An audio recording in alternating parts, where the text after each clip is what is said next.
June 27, 2019, Thursday of the 12th week in Ordinary Time. A reading from the book of Genesis. Abram's wife Sarai had borne him no children. She had, however, an Egyptian maidservant named Hagar.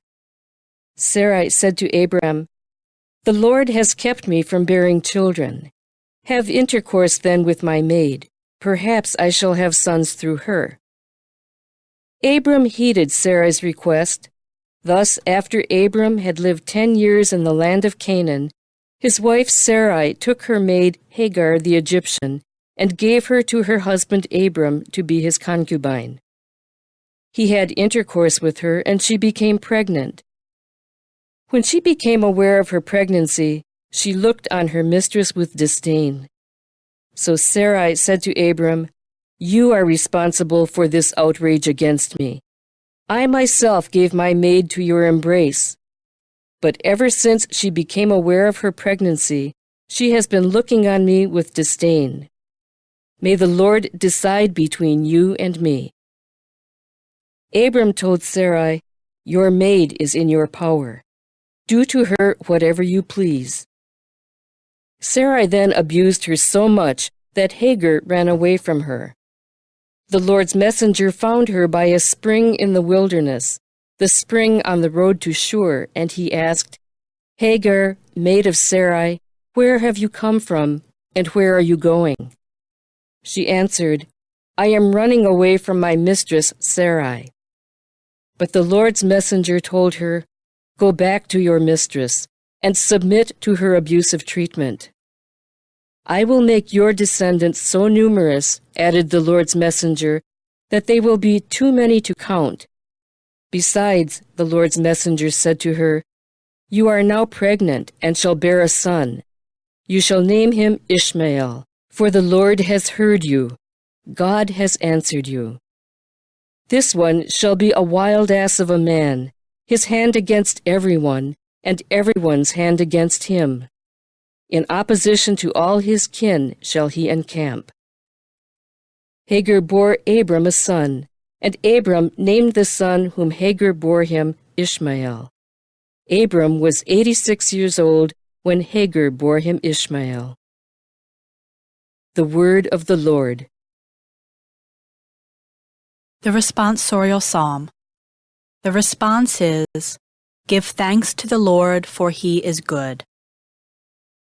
Give thanks to the Lord, for he is good, for his mercy endures forever. Who can tell the mighty deeds of the Lord, or proclaim all his praises? Give thanks to the Lord, for he is good. Blessed are they who observe what is right, who do always what is just. Remember us, O Lord, as you favor your people. Give thanks to the Lord, for he is good. Visit me with your saving help, that I may see the prosperity of your chosen ones. Rejoice in the joy of your people, and glory with your inheritance.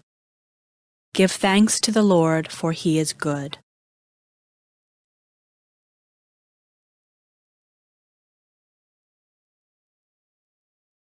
A reading from the Holy Gospel according to Matthew.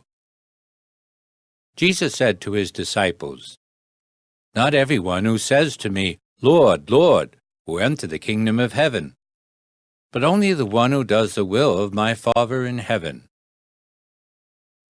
Many will say to me on that day, 'Lord, Lord, did we not prophesy in your name? Did we not drive out demons in your name? Did we not do mighty deeds in your name?' Then I will declare to them solemnly, 'I never knew you. Depart from me, you evildoers.' Everyone who listens to these words of mine and acts on them will be like a wise man who built his house on rock. The rain fell, the floods came, and the winds blew and buffeted the house.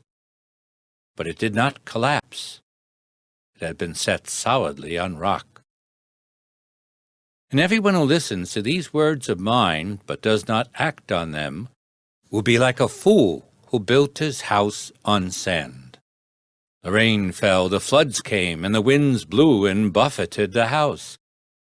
and it collapsed and was completely ruined. When Jesus finished these words, the crowds were astonished at his teaching, for he taught them as one having authority, and not as their scribes. The Gospel of the Lord.